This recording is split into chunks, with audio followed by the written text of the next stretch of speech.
Gouvernement ukrainien d'aller dans les prisons pour pouvoir prendre des détenus et les envoyer sur le front. Là aussi, on a souvent parlé des méthodes de Wagner, notamment, reprises après par le ministère de la Justice russe. Eh bien, les Ukrainiens... Et la Rada n'a toujours pas tranché, Anne a raison sur la mobilisation. Est-ce que vous permettez juste de développer en deux mots ce que vient de dire mon collègue? Oui, en effet, quand on construit les fortifications, cela signifie, la seule chose, c'est que on s'attend à une offensive. Si Sourovikine l'a construit, c'est qu'il s'attendait à une offensive ukrainienne. Et si les Ukrainiens construisent, c'est qu'ils s'attendent à une éventuelle offensive russe.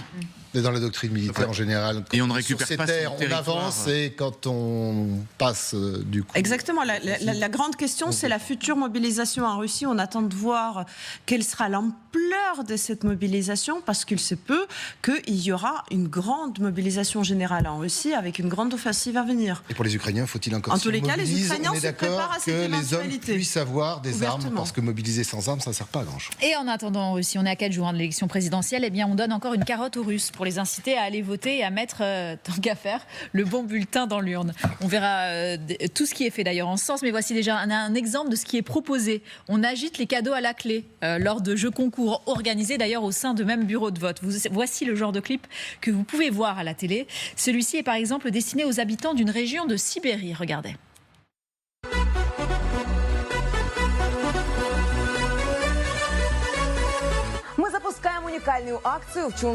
Nous lançons une campagne unique dans le district de Tchensky. Vous pouvez voter dans tous les bureaux de vote.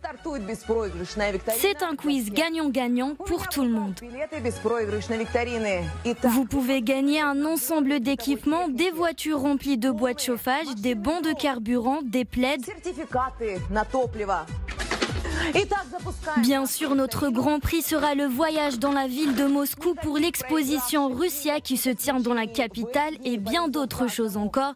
Il n'y aura pas de perdants, aucune exception de nos jours. Tout le monde est gagnant. Vous voulez savoir ce que vous allez gagner? Descendez dans vos bureaux de vote en mars et découvrez votre gain.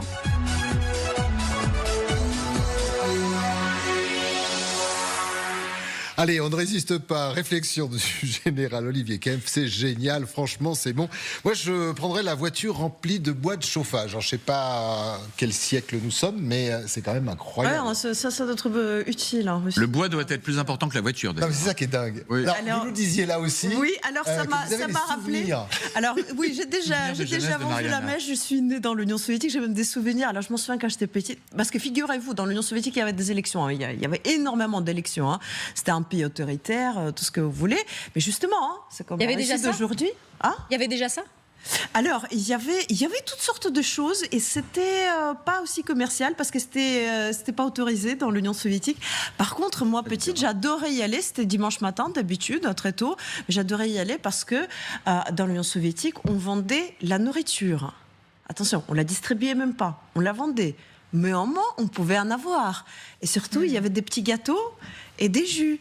C'était vachement génial. J'avais l'impression, en tant qu'enfant, comme si on m'avait amené dans un restaurant. Et en fait, tous les parents amenaient les enfants quelque part pour cela.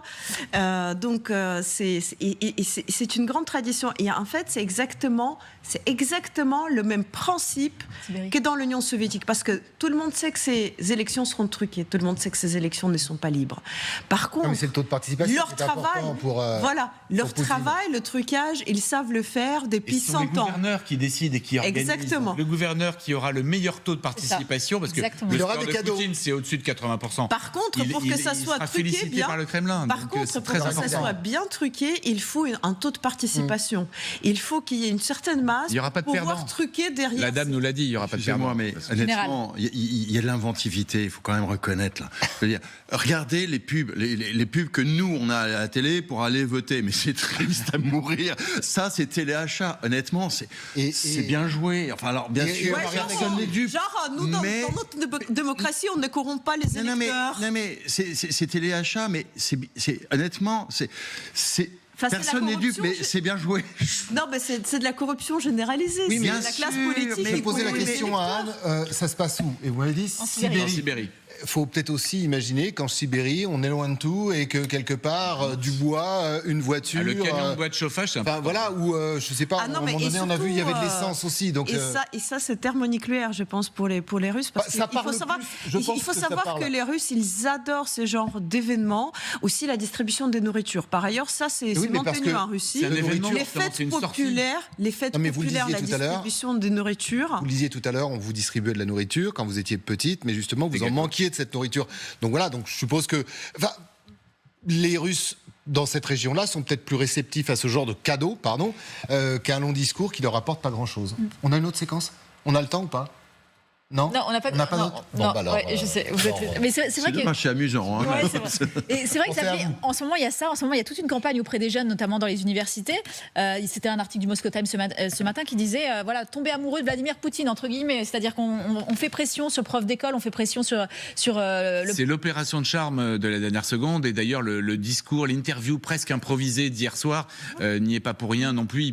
En fait, pendant 1h15, il a beaucoup plus parlé d'impôts, de comment favoriser les familles que de nucléaire et du président Macron. C'était le dernier moment de la campagne électorale. Il faut savoir que les Russes votent à partir du 15, vendredi, jusqu'à dimanche. Ils vont voter pendant 2 jours et que quelques semaines plus tard, il y aura peut-être un second tour, mais a priori, ce ne sera pas nécessaire.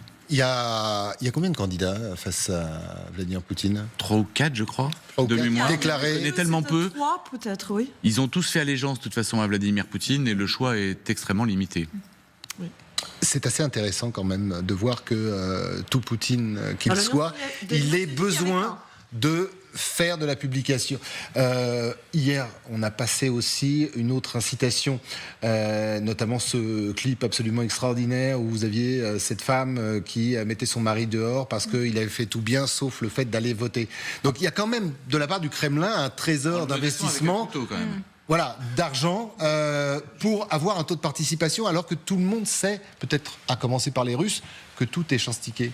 Mais depuis 3 mois, on observe, enfin moi j'observe, parce que on regarde quand même ce qui se passe en Russie, notamment sur LCI, on observe que énormément des déclarations, réactions, attitudes russes sont d'abord tournées, d'abord orientées vers une question de politique intérieure. Et que nous sommes tous d'accord ici, nous connaissons le résultat de l'élection, nous savons que Poutine va être réélu, je crois que c'est une réélection. Oui, voilà. Non, mais on s'y perd parce que qui va être réélu à 80%, voilà. Mais l'enjeu sous-jacent du taux de participation, etc., je trouve que c'est assez intéressant qu'il fasse autant attention à son opinion publique intérieure et donc la recherche d'une certaine, certainement pas de l'égalité, mais une sorte de légitimité, au moins de façade. Je trouve que c'est très intéressant parce que ça montre qu'il est peut-être pas si serein que ça. Voilà, cette attention. Mais ça me rappelle justement les élections soviétiques. Alors, aux élections soviétiques, il n'y avait qu'un candidat. Toujours. Et pourtant, on en citait les gens d'aller voter. Et en fait, ça crée une sorte de pacte un peu étrange, autoritaire. Mais en effet, on recherche l'opinion. On cherche à nouer avec l'opinion. Et c'est Medusa qui rappelait qu'il visait les 86%, Vladimir Poutine. Ça fait peut-être beaucoup, ces voyants. Petit bras. On verra dimanche. On verra dimanche. Vous avez tout à fait raison.